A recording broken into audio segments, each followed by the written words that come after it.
Em nome do Pai, do Filho e do Espírito Santo. Amém. Ave Maria, cheia de graça, o Senhor é convosco. Bendita sois vós entre as mulheres, e bendito é o fruto do vosso ventre, Jesus. Santa Maria, Mãe de Deus, rogai por nós, pecadores, agora e na hora de nossa morte. Amém. São Felipe Neri, rogai por nós. Nossa Senhora de Fátima, rogai por nós. Em nome do Pai, do Filho e do Espírito Santo. Amém. Bom dia a todos. Nós estamos aqui na página 39 do livro A Fé perante a Ciência Moderna, escrito por Monsieur de Ségur. Capítulo 7. Quarta objeção. O fenômeno da geração espontânea, certificado pela ciência moderna, explica perfeitamente a existência do homem, sem que haja necessidade de subir até o Criador. Todos sabem que na água corrompida, e sobretudo no vinagre, nasce, sem se saber de onde provém, uma quantidade de animálculos, sabiamente chamados infusórios.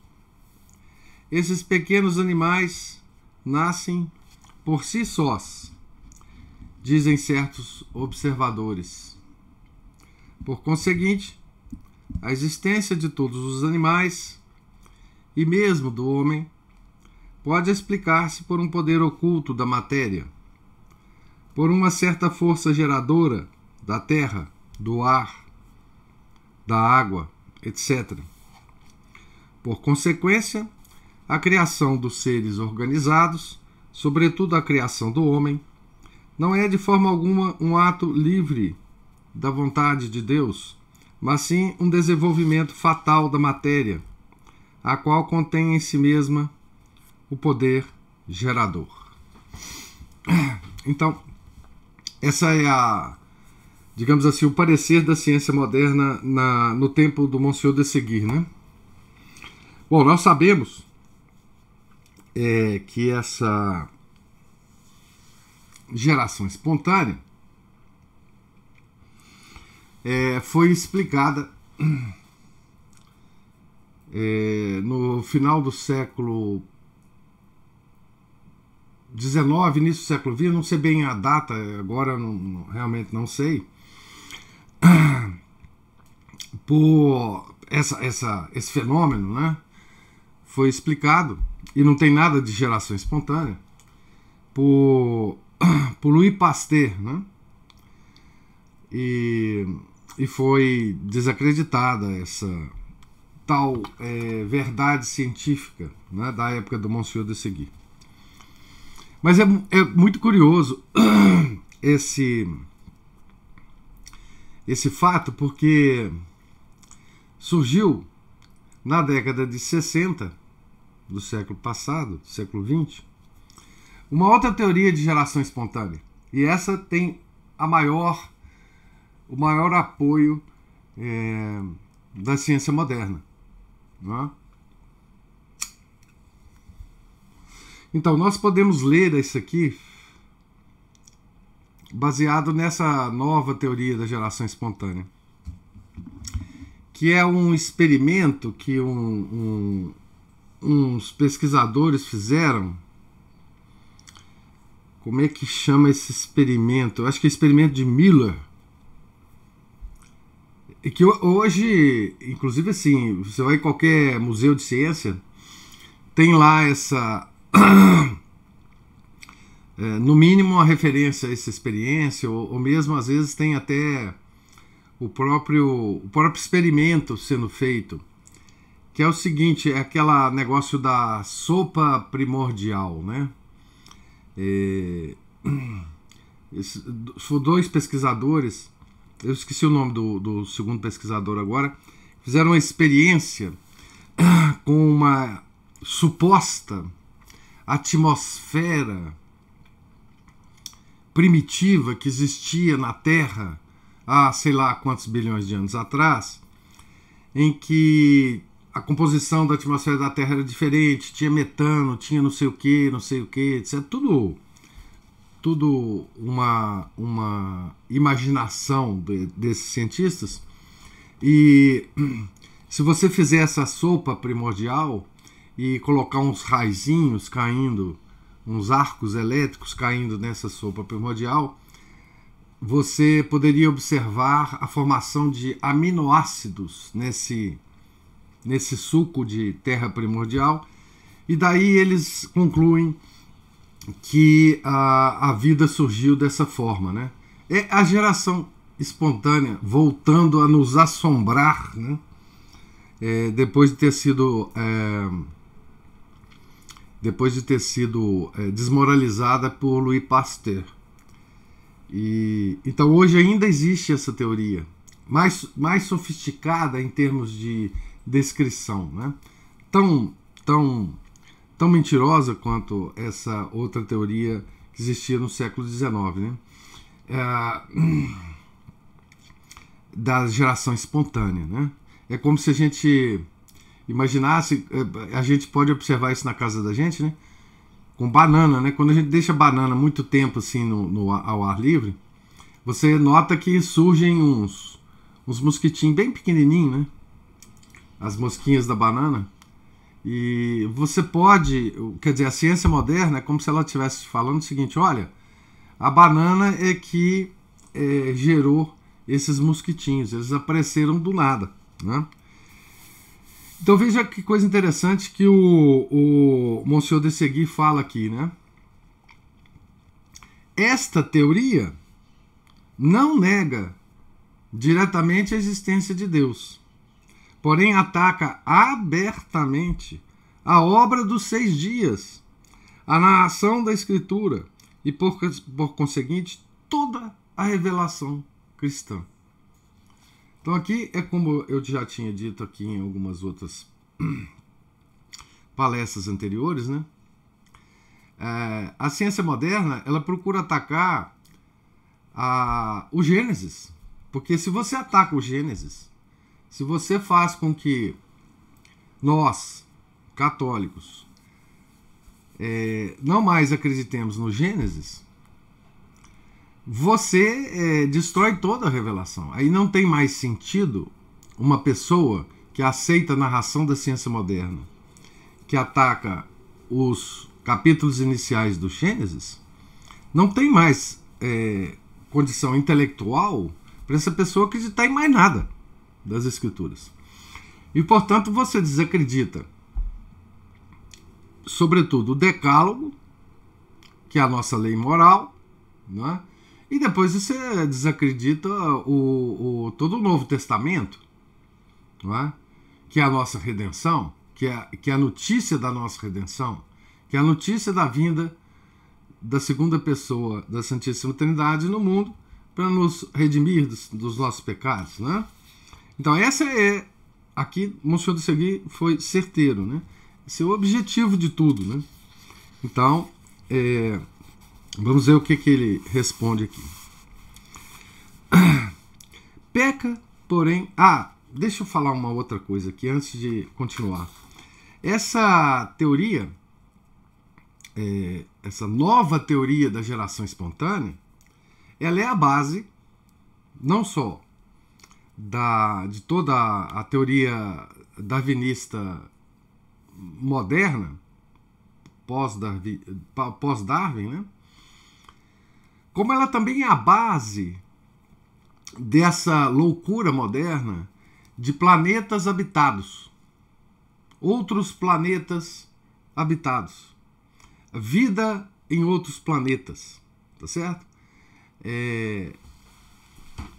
Que hoje uma indústria bilionária, né? A procura de planetas que possam desenvolver a vida, né? Porque como é que a vida apareceria nesses outros planetas? Dessa forma da geração espontânea. Em nova roupagem, né? Da experiência do Miller, da década de 60, do século passado. Então, toda essa conversa fiada justifica esses programas internacionais de procura de vida inteligente em outros planetas, mistura isso aí com existência de extraterrestres, enfim, vocês vejam onde que uma loucura pode levar o homem, né? Então, aqui é preciso mencionar esse fato também, né? Então, continuamos aqui com o Monsieur de Seguir, né? Peca, porém, pela base, supondo incontestável o fato desta geração espontânea dos animálculos. Peca pela base. Este fato é não somente contestável e contestado, mas experiências recentes feitas por muitos químicos, e entre eles pelos ilustres professores Chevreul e Pasteur, têm destruído completamente o sistema. Então aqui já tem a informação do Pasteur, né? Essas experiências têm demonstrado que os animálculos nascidos no vinagre ou na água corrompida não são de modo algum o resultado de uma geração espontânea. Tanto como o primeiro dos nossos frangos ou dos nossos patos, esses pequenos animais nascem de germes imperceptíveis de espécies de ovos suspensos no ar e que se desenvolvem nos meios que lhes são favoráveis. Prova desse fato é das mais simples. A química orgânica alcançou a certeza, neste caso é uma verdadeira certeza, de que a vida animal é absolutamente impossível em uma atmosfera cuja temperatura seja superior a 80 graus. Por baixo de 2 campânulas de vidro, colocaram-se 2 bacias contendo vinagre. A primeira, encerrando o ar ordinário. A segunda, que tinha sido privada do ar pelo pistão da máquina pneumática, uma máquina de vácuo aqui, né? Encheu-se de ar que passou através de um tubo em brasa. Debaixo da primeira campânula, os animálculos apareceram, e o pretenso fenômeno da geração espontânea realizou-se como é costume. Debaixo da segunda, nem o mais pequeno animalzinho veio perturbar a limpidez do vinagre. Passando pela atmosfera ardente, os germes tinham sido queimados e a albumina, que constitui em grande parte toda a substância animal, tinha se dissecado completamente. A mesma experiência, repetida inúmeras vezes, deu invariavelmente o mesmo resultado sobre a água corrompida, sobre o vinagre, sobre o leite ou sobre qualquer outro líquido que contivesse em dissolução matérias animais. Ele está descrevendo apenas a experiência que desfaz a imaginação desse pessoal da geração espontânea, né? Enfim, para completar a certeza da experiência, empregou-se o frio, como se tinha empregado o calor, e a experiência deu igualmente a certeza de que, dando-se uma certa intensidade de frio, a vida animal não é absolutamente possível, assim como o não é com a grande intensidade de calor. Aqui ele está descrevendo uma coisa muito interessante, né? Que é a vida como nós a conhecemos, né? Ela só é possível dentro de uma faixa muito limitada de temperatura, não é? Isso esses loucos modernos não desconhecem, não, né? Por isso que nessa procura de planetas habitáveis, né, que possam ter seres inteligentes, né, que são os nossos famosos e queridos ETs, eles procuram planetas com certas características que eles pensam que essas características desses planetas garantiriam que lá essas temperaturas se mantivesse dentro da faixa, digamos assim, possível à vida, né? Então, esse pessoal não chegou à loucura ainda de imaginar que planetas fora dessa faixa de temperatura pudessem abrigar uma forma de vida, digamos, diferente, né, da que a gente observa, né, na natureza. Enfim, para completar a certeza da experiência, empregou-se... desculpa, isso aqui eu já li. O resultado foi o mesmo. Os pequenos germes congelaram-se e morreram de um lado, ao mesmo tempo que do outro eles produziram os seus efeitos naturais e deram infusórios, que são esses animaizinhos, né? Portanto, não há geração espontânea. Portanto, os animais e o homem não podem nascer por si sós da terra. Como diziam triunfalmente os doutos investigadores dos nossos pequenos animais, inteiramente inocentes dos seus ímpios sistemas. Veja, ele tá descrevendo aqui uma coisa muito interessante, né? Que é um sistema científico, né?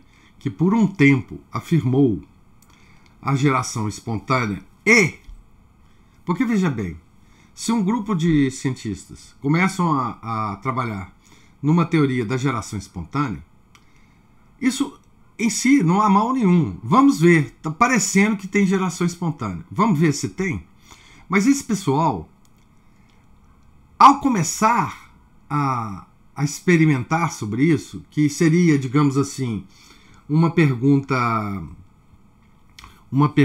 justificável, vamos dizer assim, eles já passam para um estágio, primeiro, de certeza no que eles estão ainda pesquisando. Segundo, eles passam a usar essa teoria, essa hipótese para atacar quem?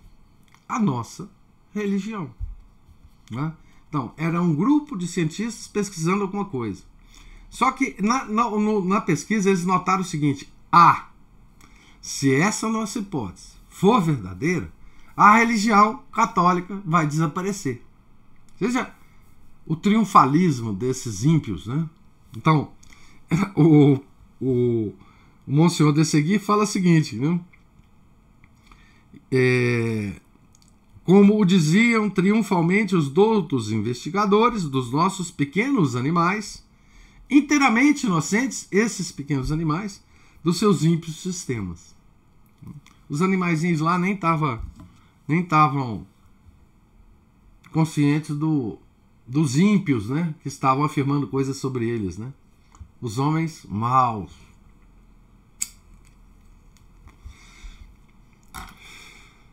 Portanto, nada prova cientificamente que a criação dos peixes, das aves, dos animais e, afinal, a criação do homem não tenha sucedido como refere a Escritura e que não tenha sido um ato livre da vontade do Criador.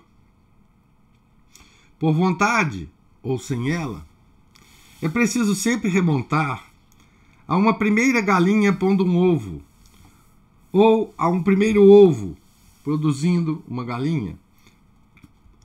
Ora, é necessário um poder infinito para criar a mais pequena galinha e o mais pequeno ovo.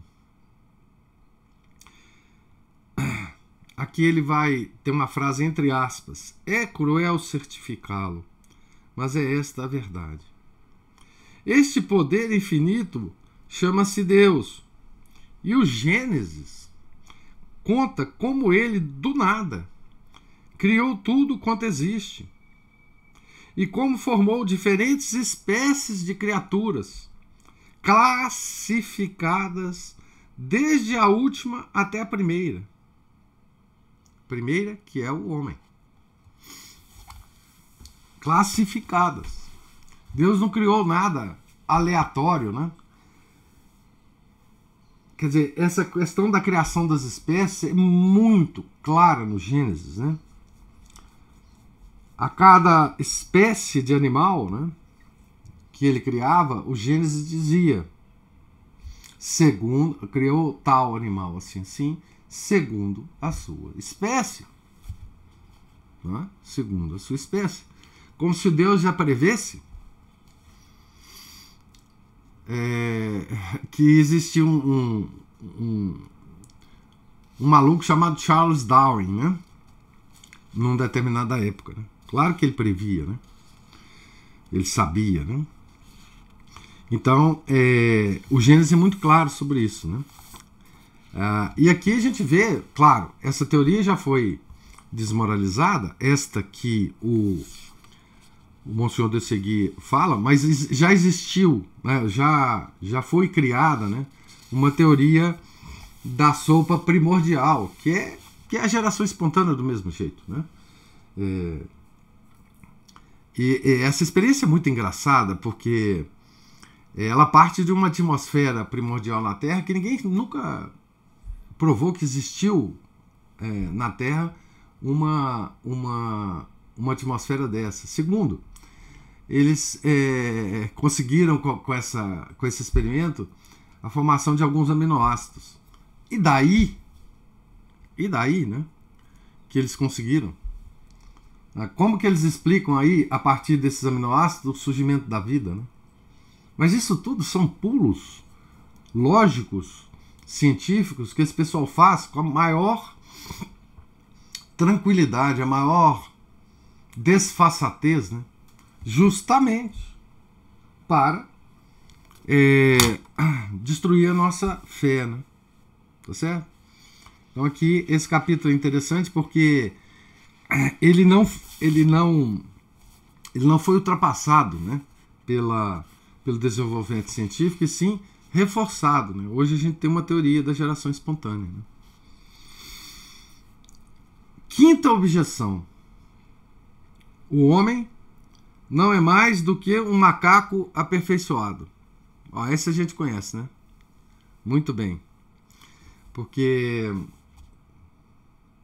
essa loucura, ela ainda está em ampla aplicação, né? Nós surgimos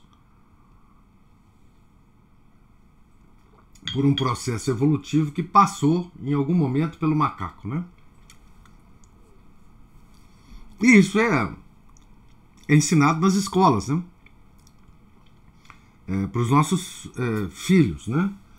E isso é uma verdade científica hoje inquestionável, embora não seja verdade e nem científica, né? Tá certo? Então vamos ver como é que o Monsenhor de Segui responde, né? Houve quem dissesse isto com ar de seriedade. E certos estudantes de medicina, mal comportados, afirmaram que era verdade. É evidente, disseram eles, depois dos enciclopedistas, e acompanhados de Lamarck, Pascal, Grousset e Darwin. É evidente que os seres vão se aperfeiçoando fisicamente, imitando nisto a lei moral, que é o progresso humanitário contínuo. Aqui então tem duas coisas muito interessantes, né?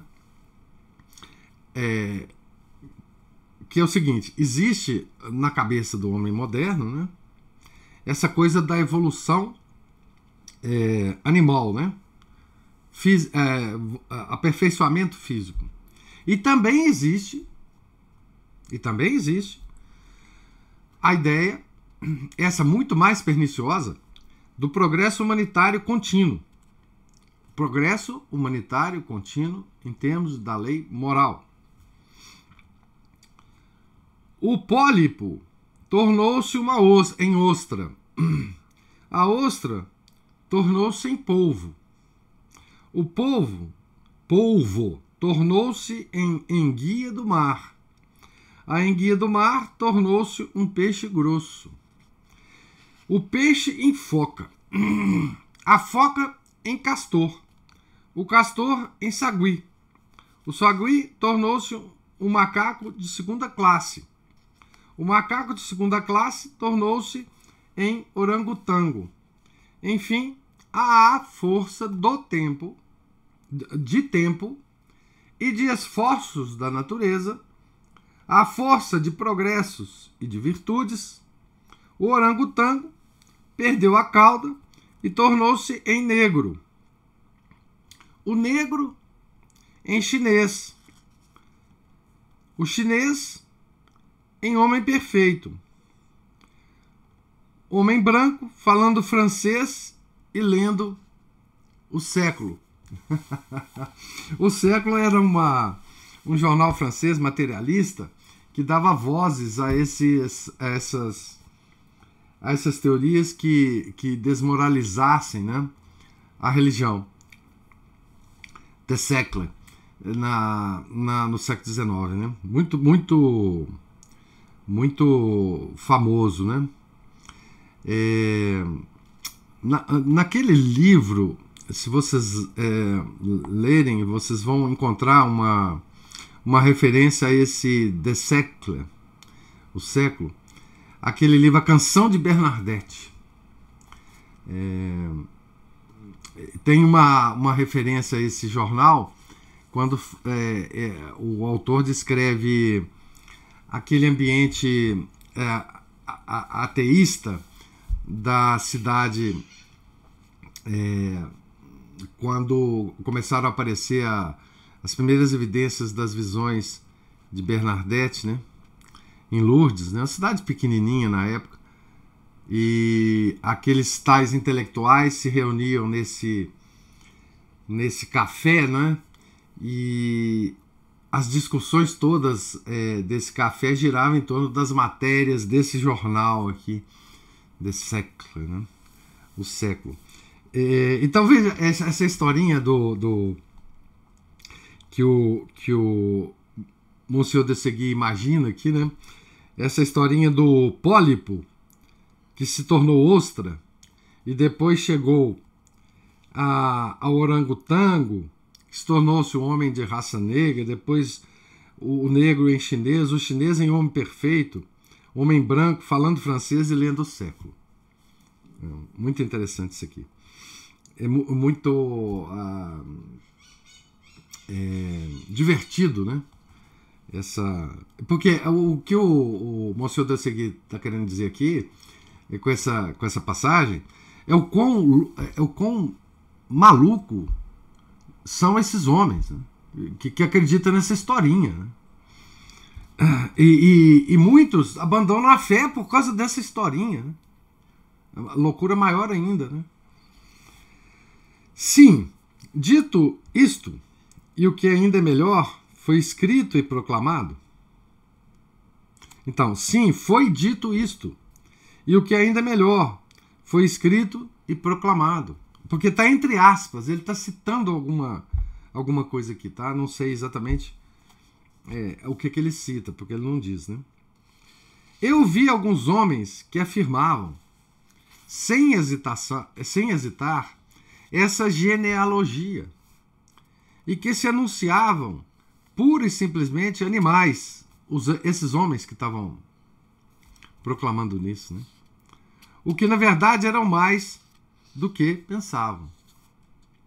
Alguns viajantes ingleses chegaram até a dizer que existiam ainda na Etiópia homens com cauda. Pode mentir à vontade quem vem de lá. Chamados Niãs, sendo os intermediários entre o simples macaco entre o simples negro e o simples macaco. Esta descoberta era importante. Então aqui, desde o início, né,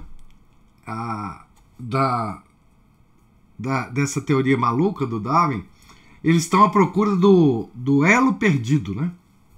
O elo perdido entre essa evolução, entre espécies, né? Porque teria que existir uma espécie intermediária que se caracterizaria por características de uma espécie e características de outra espécie. Mas esse ser, esse link, esse elo perdido, teria que ter as características das duas espécies, mas ter outras características suficientes para não ser nenhuma das duas espécies, né? Aí que está o tal do elo perdido, né? E como dizia o Chesterton no início do século XX, né, que a única coisa nova na teoria da evolução é que o elo perdido continua perdido, né? E a gente pode falar agora, já na terceira década do século XXI, a mesma coisa que o Chesterton dizia, né?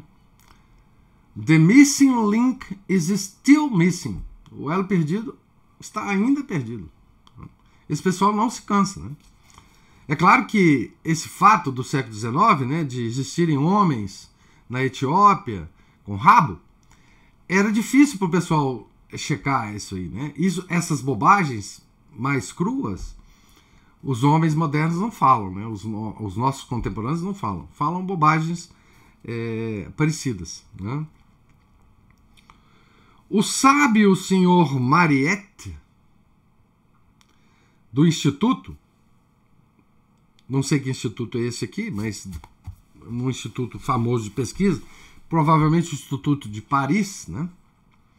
Penetrou no fundo dessa questão e descobriu que esses negros de cauda estavam simplesmente revestidos de peles de animais que eles tinham matado e cujas caudas lhe estavam pendentes atrás. E assim a verdadeira ciência descobriu, uma vez mais, a cauda à falsa ciência.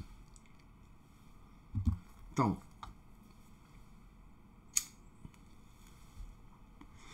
essa coisa dos cientistas usarem falsidades para aparentemente provar, né, a teoria da evolução, isso aconteceu historicamente, mas muitas vezes, né, desde o início, né? Tem uma história que ficou famosa, os biólogos, pelo menos um biólogo aqui, que é os embriões de Haeckel, né? Então, se vocês procurarem aí, vocês vão ver a historinha dessa falsificação do Haeckel, né? No desenho dos embriões dos mamíferos, né? Porque ele chegou a afirmar que a prova da evolução estava exatamente na semelhança dos embriões dos mamíferos, né? E ele falsificou, né, vários desenhos. Depois, no século XX, teve uma falsificação também que ficou famosa, feita por um padre herege, né, que foi o... Pois é, Giovana, eu já ia falar nisso aqui, ela tá falando aqui, a nossa bióloga. Mas depois teve uma falsificação também de um crânio, se não me engano. Depois vocês checam essa história, né?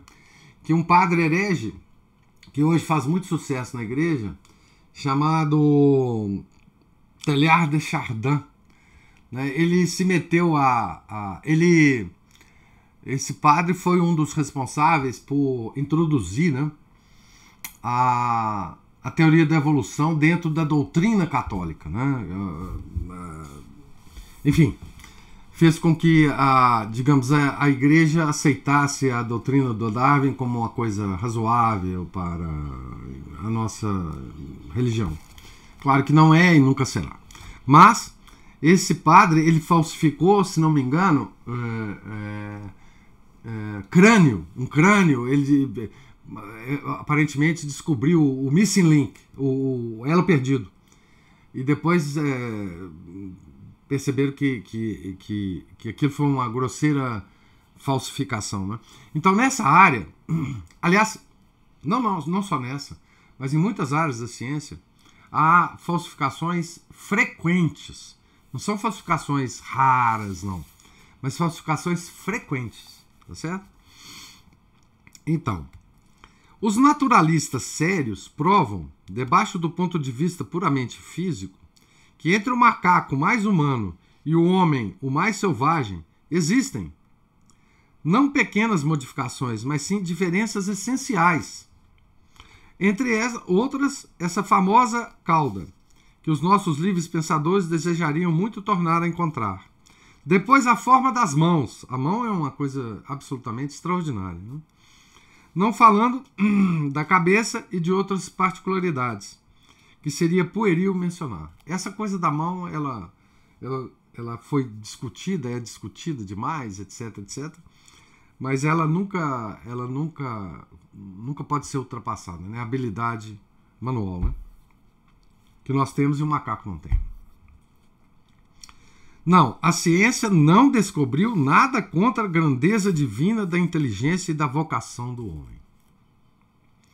Ela combina-se com o bom senso, com a consciência e com a fé, para descobrir no homem o que só nele se encontra. Quero dizer, uma alma, puro espírito, capaz de conhecer a Deus, de o amar e de o servir, e de o possuir aqui na terra, por meio da graça, e lá no céu, pela glória de viver da sua vida santa e eterna. Por essa causa, a maior diferença entre o mais rude dos cafres ou dos hotentotes e o macaco ou o cão, o mais inteligente, do que aquela que se encontra entre esses dois últimos e a ostra, a planta e mesmo o mineral. O que é, todavia, esta vida orgânica do animal que acaba com ele, porque no plano do Criador não tem outro objeto senão os apetites dos instintos e todo esse conjunto de funções que se limita à terra. Quanto ao homem, rei do mundo, foi criado para a eternidade, e seu alvo na vida é a verdade, o bem, o amor, a santidade. Então veja como é que o Monsenhor de Seguir, ele eleva a discussão sempre nesses artigos, né?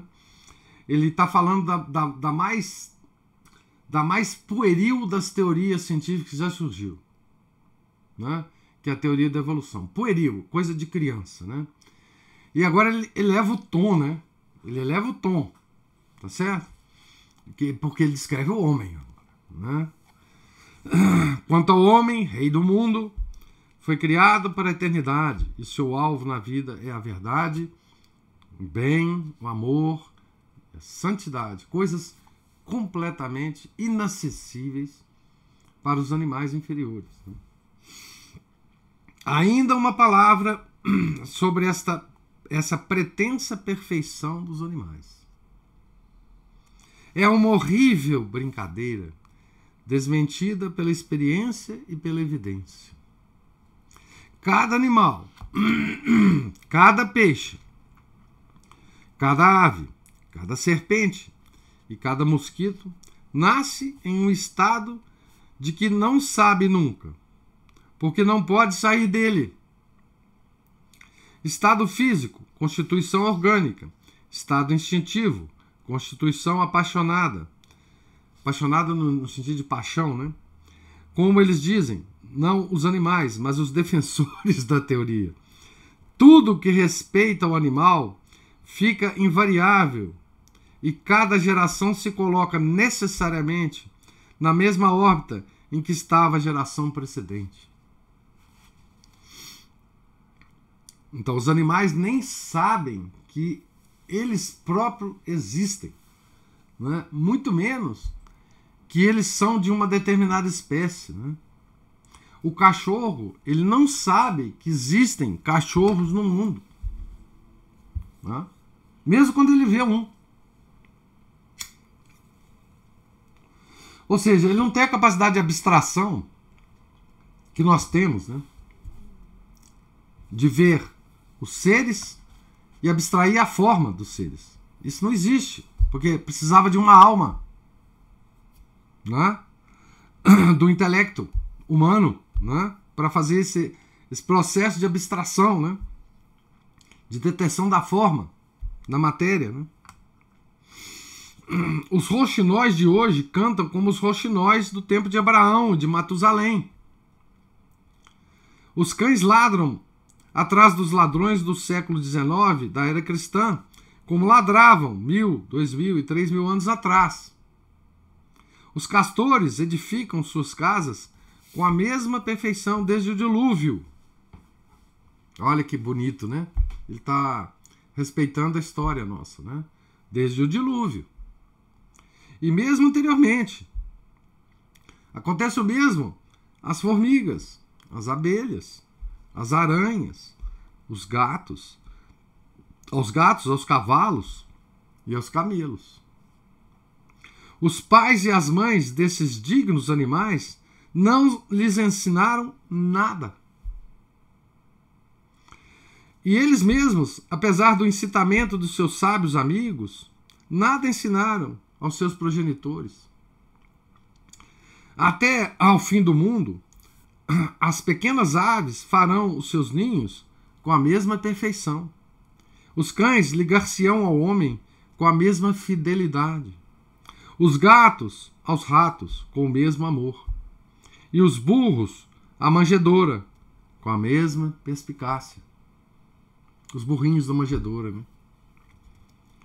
Eu tinha o maior desejo de saber até que ponto o homem pode chegar a crer que não é mais que um macaco. Entendo que todos aqueles que o dizem se parecem com o professor do Museu de Turim, M.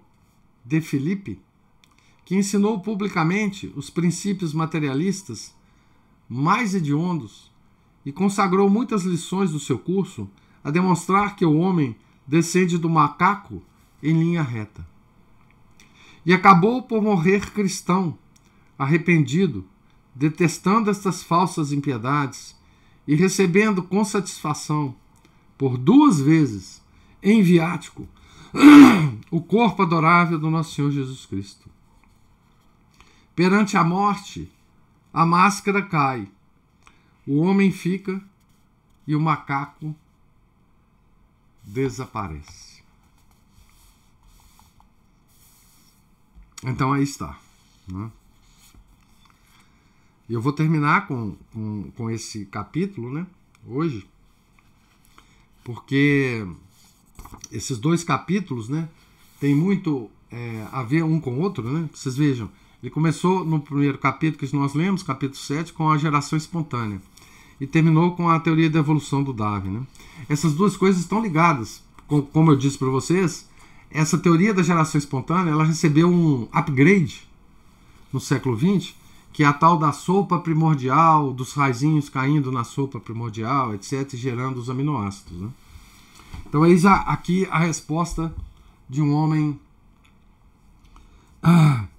da igreja, né? De um verdadeiro homem da igreja. Não essa corja que surgiu aí no século XX. Eu lembrei apenas um membro dessa corja, né? Que foi o jesuíta lá, o padre Teilhard de Chardin, né? Que se enveredou por isso, né? Tá certo? Então, agora eu abro aí para, se tiver alguém que queira fazer alguma observação, fazer alguma pergunta, enfim, interagir de alguma forma, podem falar aí agora. Professor, bom dia, tudo bem? Grande Tiago Parreira. Eu acho impressionante como é que isso é século XIX, né? Como é que a sociedade não ficou com essas teorias.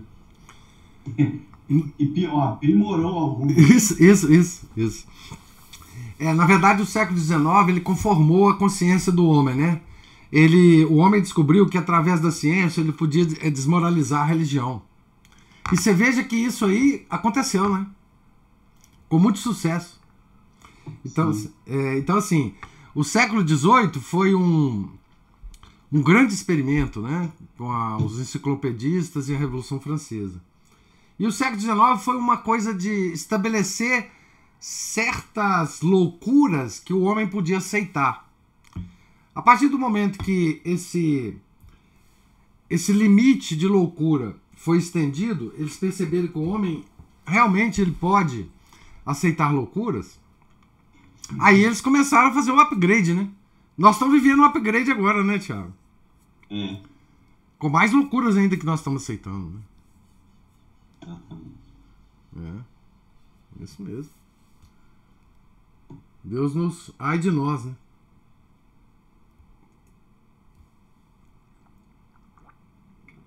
Professor, sim, só queria falar com o pessoal o seguinte: quem tiver aquele livro que não leu ainda, Modernos Degenerados, que aquele livro ele dá uma amostra do tipo de impulso, vamos dizer assim, que leva as pessoas a fazer essas falsificações horrorosas. Né? O que motiva essas pessoas? De onde é que vêm as ideias? Né? É impressionante. Aí a gente vê como que a gente está rodeado de falsidades mesmo. É muita mentira, não é pouca, não, né? De homens ímpios, né? E que chega ao ponto de já fazer todo um teatro, um filme como foi aquela, por exemplo, a Ida do Homem à Lua.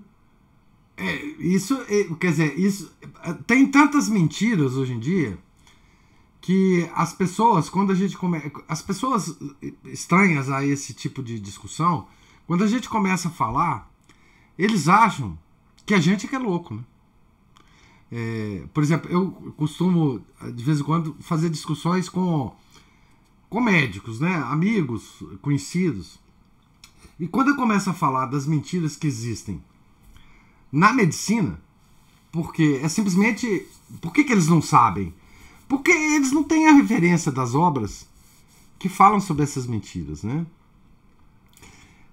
Então você vê medicina, você vê a física, a cosmologia... Para onde se virar, eu estou falando isso na ciência, né?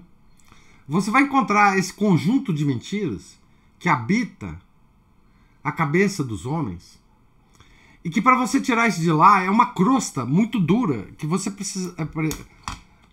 que para você tirar isso da cabeça do homem, primeiro ele precisa querer, né? Esse homem cuja mente já está deformada, né?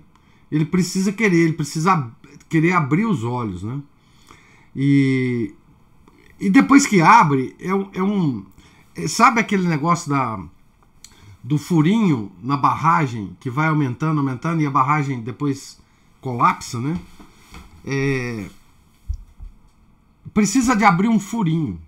Quando você abre esse furinho na cabeça da pessoa, aí começa um turbilhão vindo, né? Que aí começa as pessoas verem que, enfim, e essas mentiras elas são muito bem estabelecidas, né? O pessoal que estabeleceu essas mentiras na nossa cabeça, a primeira coisa que a gente precisa conceder a esse pessoal é que eles são geniais, né? Eles são geniais desde as primeiras mentiras, né? Desde a Renascença, depois da Revolução. Essas mentiras são muito bem construídas e faz sentido, né? Que elas se alojem, né? na cabeça dos homens. É muito triste, né? Você falou da ida do homem à lua. Tem a história toda da...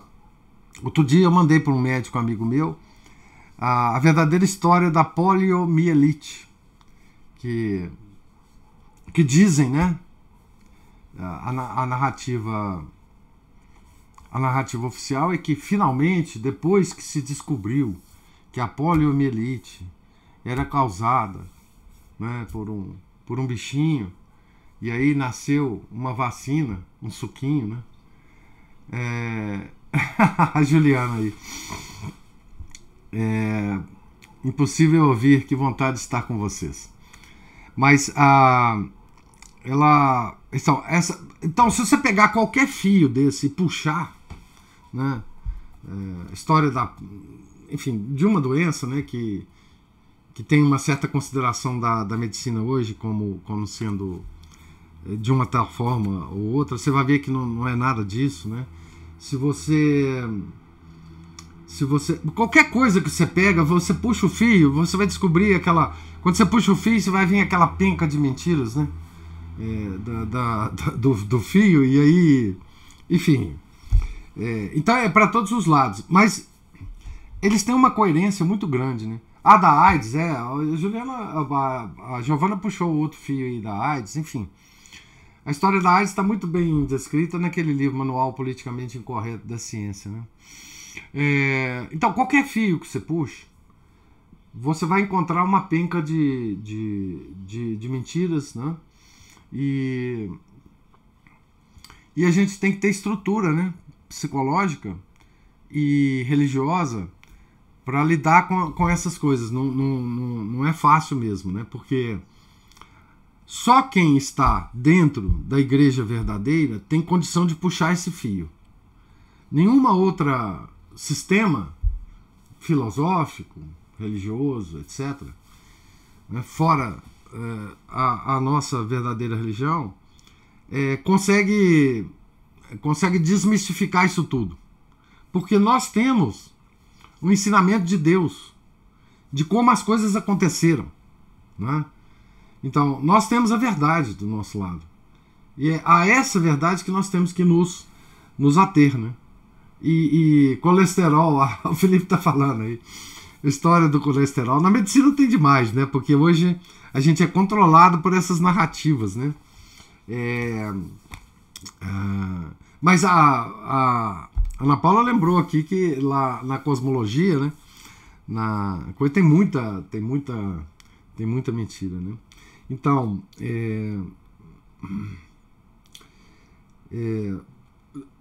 por isso que eu acho, e eu devo dizer para vocês que eu estou em minoria absoluta, por isso que eu acho que uma parte do apostolado católico atual tem que ater a questão científica. Nós não vamos limpar a nossa cabeça se nós continuarmos a acreditar na narrativa científica, em qualquer área. Em qualquer área. Porque simplesmente ela foi construída para destruir a nossa religião. E ela está destruindo, né? Não adianta esse papo de que é possível acolher a teoria do Big Bang dentro da igreja, né? Os mais aficionados na teoria do Big Bang chegam perto de mim e falam assim: professor, mas a teoria do Big Bang foi criada por um padre. Eu falei, daí? O Ário também era padre e criou a heresia ariana. Tá certo? Que conversa é essa de que porque foi criada por um padre é bom? Quantos padres são hereges? Quantos padres foram fundadores de heresiarcas impressionantes? Quantos bispos fizeram a mesma coisa?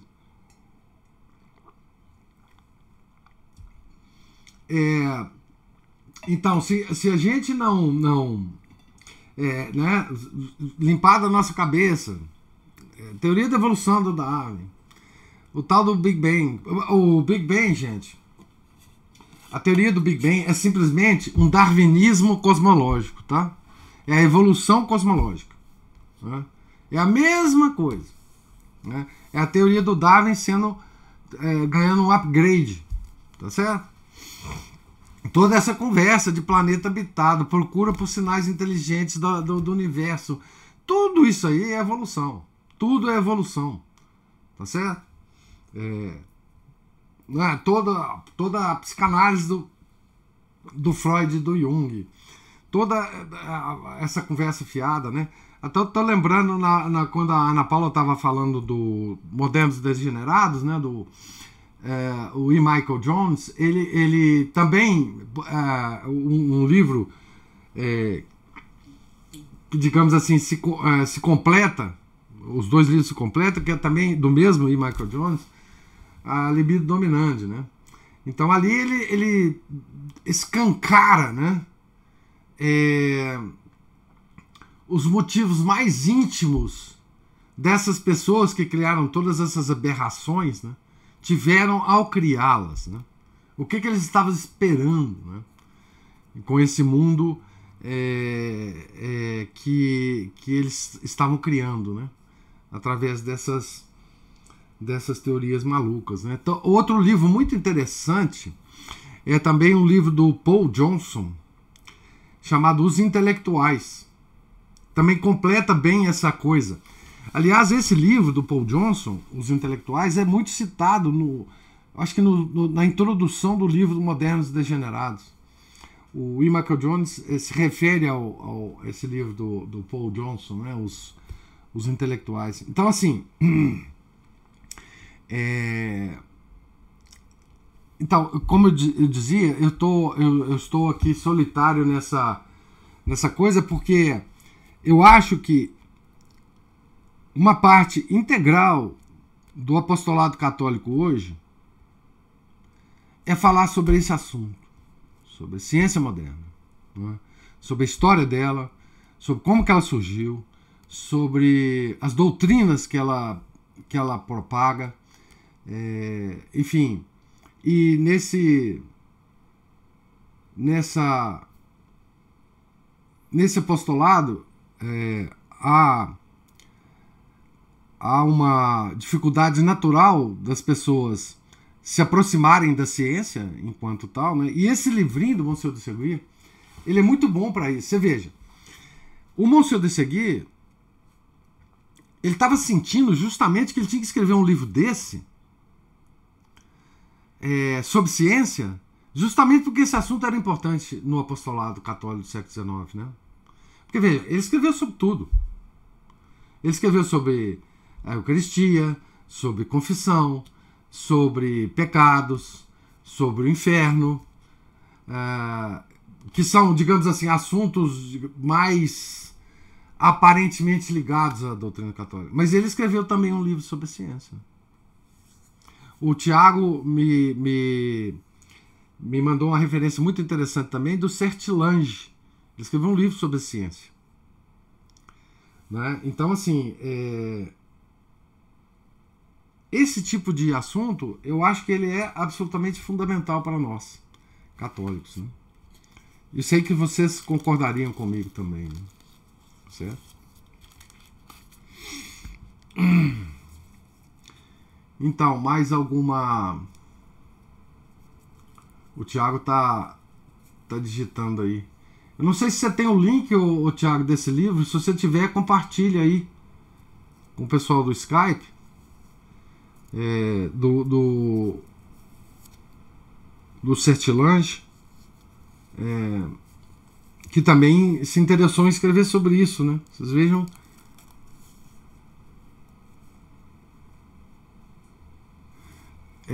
Frase do dia, o Thiago tá falando aí, ó. Perante a morte, a máscara cai, o homem fica e o macaco desaparece. O macaco não vai entrar nem no inferno, nem no purgatório, nem no céu, né? Então, eu fico pensando, professor, que aquele primeiro buraquinho que o senhor falou na represa, ele tem que ser feito se a gente fizer um buraquinho no nosso orgulho. Tem que deixar o orgulho de lado, porque eu acho que a maior parte das pessoas que a gente fica assim, gente, que à medida que a gente vai lendo, vai tendo contato com essas coisas, a gente vai vendo assim, nossa, como que eu não vi isso antes, como que nunca passou pela minha cabeça, isso era só uma teoria, eu nunca prestei atenção que a teoria da evolução tinha a palavra teoria, né? Era só uma teoria. Mas eu acho que isso tem que passar primeiro pela muralha do nosso orgulho. Sim. A partir do momento que você se abre para ouvir essas outras coisas, aí o buraco vai só aumentando até a barragem ruir mesmo. Não, a teoria, o orgulho é impressionante, né? Porque você veja a situação, vamos analisar uma situação qualquer, real, né? Vamos por exemplo, um médico, né? Um médico que se formou dentro da doutrina, né, da medicina atual, né? Eu tenho contato com um, inclusive na minha família. Aí esse médico vê um fulano qualquer que não tem nenhuma formação em medicina acadêmica, falando para ele besteira, né? Por exemplo, falando que ele não conhece a história da poliomielite. Ele fala, pô, esse cara é louco, pô. Eu estudei, eu fui para a escola de medicina, fiquei 6 anos lá, fiz residência, mais 2 anos. Tenho isso e aquilo, tenho esse título e outro, às vezes mestrado, doutorado. E agora esse indivíduo aqui, esse desclassificado, vem me falar que eu não sei certa coisa que é da minha área. Então, esse é o orgulho falando, né? Esse é o orgulho falando. Então, quer dizer, existe uma barreira que você muito bem definiu como orgulho, que se ela não for ultrapassada, não adianta, né? Porque o interlocutor desse médico, desse imaginário médico, né, que está falando para ele, não tem título de médico, né? Supostamente. É um ser qualquer, desclassificado lá. E não entende nada, né? Aí você, enfim, o que você pode fazer é se essa figura imaginária aqui do médico tiver algum tipo de buraquinho no orgulho, você pode passar para ele certos materiais. E aí, se esse buraquinho comportar, ele vai ler esse material. E aí, bom, aí vai começar um processo.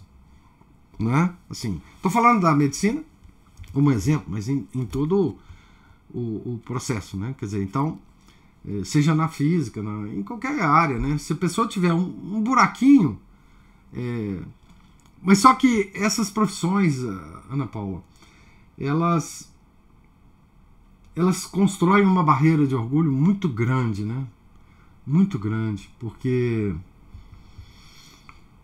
as pessoas se acham mesmo, né? Elas se acham e foram formadas para isso. Às vezes não são mal intencionados, né?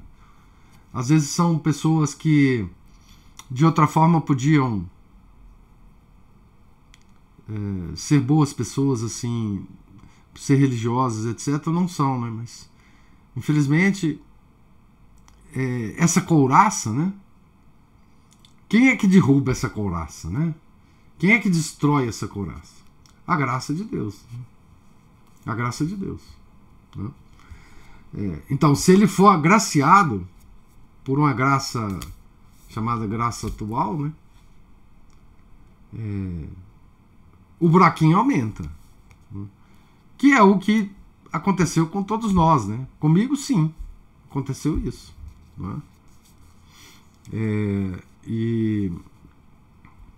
Mas são os ventos da graça que a gente só pode desejar, rezar por ela, né? Mas está no controle de Deus, né? Então, aqui o Tiago mandou aí o livro do Sertilange, né? Que é o Mito Moderno da Ciência, tá certo? Que eu não li esse livro, tá? Vou comprar e ler, tá? Então, assim, mas vindo do Sertilange, eu tenho certeza que é extraordinário, né? A Giovana aqui, nossa grande bióloga, falando, eu quase chorei quando comecei a descobrir toda a mentira sobre os suquinhos aí, as vacinas, né? Fui doutrinadinha na universidade católica, né? Não, pois não, as universidades hoje, elas não têm mais essas denominações. Essas denominações são só fantasias, né? A denominação Universidade Católica hoje é fantasia, né? Nome fantasia. Tá tudo dominado, né? Então, assim, e cada um de nós, nas áreas específicas, né, tem que tentar desmontar as mentiras das áreas específicas, né? Então, assim, esse é um trabalho, como eu disse, volto a repetir, um trabalho de apostolado católico que eu acho que hoje é absolutamente fundamental, né? Por que hoje eu acho que é absolutamente fundamental, né? É porque a própria igreja está dominada por esses grupos. Então, dela, a gente não pode esperar com esperança humana. A esperança teologal a gente sempre tem que manter, né? Mas com esperança humana a gente não pode esperar nada. Até que Deus intervenha. E a gente tem que fazer o nosso trabalho de porco, modesto, de leigos, né? De nos instruir, né? Então é a única forma, né? Não tem, enfim, não tem outra, né? Tá certo?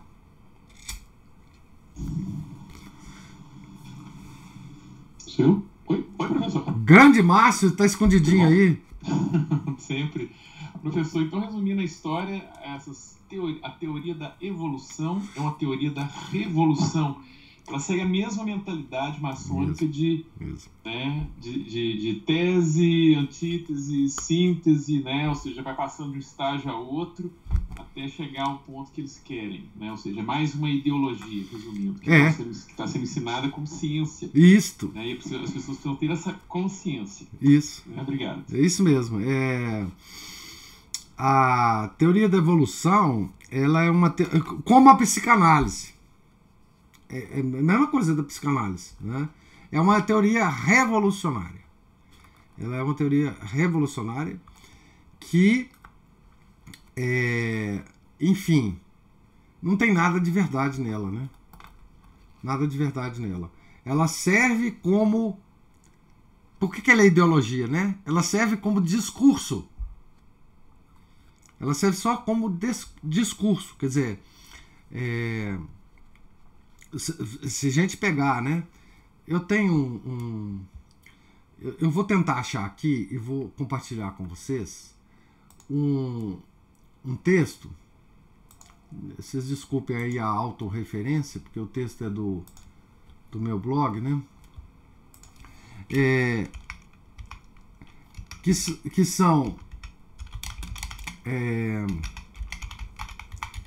discursos de grandes pesquisadores da área da teoria da evolução, tá certo? Que eu traduzi de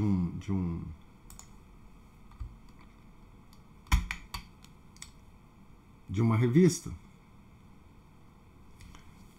Eu vou colocar aqui a referência e depois no YouTube também eu vou colocar esse link para a referência do pessoal que vai assistir pelo YouTube. Então, o post está como lá no blog como ao título "Por que a academia adota a evolução?". Esse texto é impressionante porque tem depoimentos dos grandes, vamos chamar, ideólogos da evolução. E por que eles falaram? São depoimentos impressionantes, vocês vão ver. E eles falam claramente que a evolução, eles adotaram a evolução como filosofia de vida porque eles queriam justamente fugir da doutrina católica. Em que parte da doutrina católica? Tá certo? Que parte é que a evolução libera os evolucionistas? Qual que é essa libertação prometida pela evolução? A libertação do decálogo. Tá certo? Que é o tema do Modernos Degenerados e é o tema do libido dominante. Né? O homem quis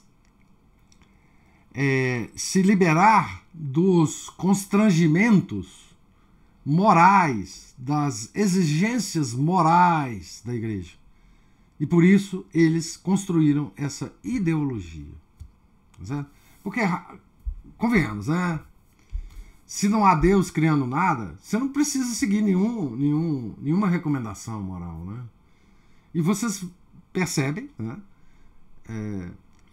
que esse pessoal, para usar o termo do Michael Jones, né, são todos degenerados. Né?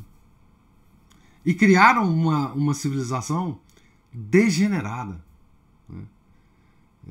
Degenerada ideologicamente, porque degeneração humana sempre teve em todas as civilizações, né, gente? Convenhamos que o pecado original está aí, né?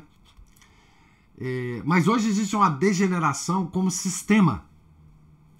Né? O hedonismo da antiguidade, a gente sabe dessa história, né?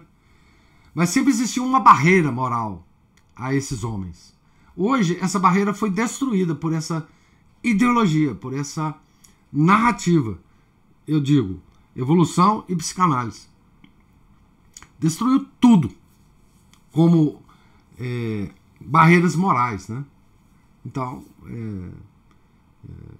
nesse aspecto, e aí as outras teorias que se encaixam, por exemplo, a teoria da evolução do universo, que é a tal do Big Bang, ela se encaixa nessas camadas de degeneração. Né? O importante para o demônio é nos levar para o inferno, tá certo? Então, todo o sistema montado na degeneração moral, ele é montado justamente para nos embicar, né, pro inferno. Então, não nos iludamos, né? Nós estamos aqui numa luta pela nossa alma, pelo destino que nossa alma vai ter na eternidade. Então, o destino moderno, que entra exatamente na questão da ciência moderna, o destino nosso é o inferno. Tanto mais é assim, quanto menos a gente acredita no inferno. Né? Tá certo? Olha o Felipe querendo puxar minha língua aqui. O senhor podia fazer o encaixe da gnose aí. Não, mas a gnose eu não estou falando da gnose aqui, né? Mas, porque não tem espaço, né? Mas a gnose é a sustentação metafísica de tudo isso, Felipe. A ciência moderna é toda gnóstica, né? Enfim.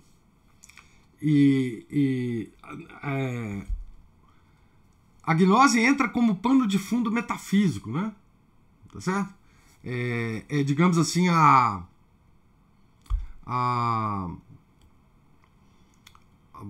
justificativa última disso tudo, né? Mas isso aí é um outro assunto, Felipe. Você tá vendo gnose em tudo, você tá igual aquele nosso professor. Mas a gnose é a justificativa metafísica, né? E aí você entra com maçonaria, cabala judaica e todos esses assuntos, né? Mas aí nós já conversamos muito sobre isso nas nossas outras palestras, né? Mas eu só diria que a gnose é a justificação metafísica disso, né? Então, o Márcio, enfim, matou a charada, né? Hoje a ciência é uma narrativa. A ciência moderna, ela saiu de uma caixinha e mudou de caixinha, né? Então, hoje ela está na caixinha ideologia, narrativa. Não existe na ciência moderna. Hoje, praticamente, para qualquer lado que você olha, existe só narrativa. Né? Só narrativa. E tem uma capa de respeitabilidade, obviamente, né? Porque senão ela não se manteria, né? Mas ela mudou de caixinha. Ela mudou se vocês quiserem, né? Das classificações lá do Aristóteles, ela mudou da dialética e da lógica, né, para o discurso poético, literário, né? Tá certo? Hoje a ciência é um discurso literário, que é mais uma referência, né? Que é o tema daquele livro do... Ai, meu Deus do céu. Do Marcel Descartes, aquele filósofo belga católico, que ele tem um livro chamado, que eu já emprestei ele para Giovanna e esqueci... aqui tá ali. A Inteligência em Perigo de Morte. o livro dele da década de 60, 70, da década de 70. Infelizmente esse livro não está traduzido, está só em francês, mas é um livro extraordinário, né? A Giovana já leu e pode também falar sobre ele. Então, nesse livro ele tem essa teoria, né? Quer dizer, a ciência ela mudou da caixinha dialética e lógica para a caixinha poética e literária. Então, esse livro é sensacional. Exatamente. Então, tem partes dele traduzidas no site da Permanência.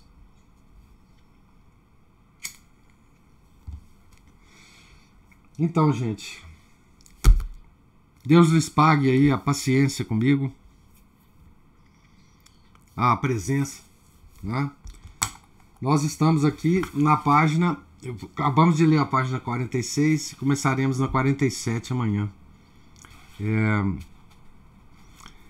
Tenham todos um santo dia, fiquem com Deus.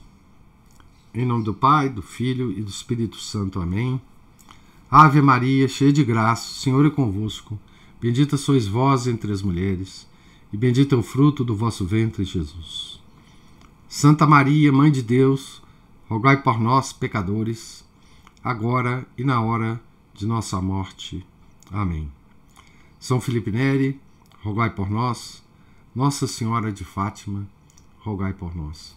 Em nome do Pai, do Filho e do Espírito Santo. Amém.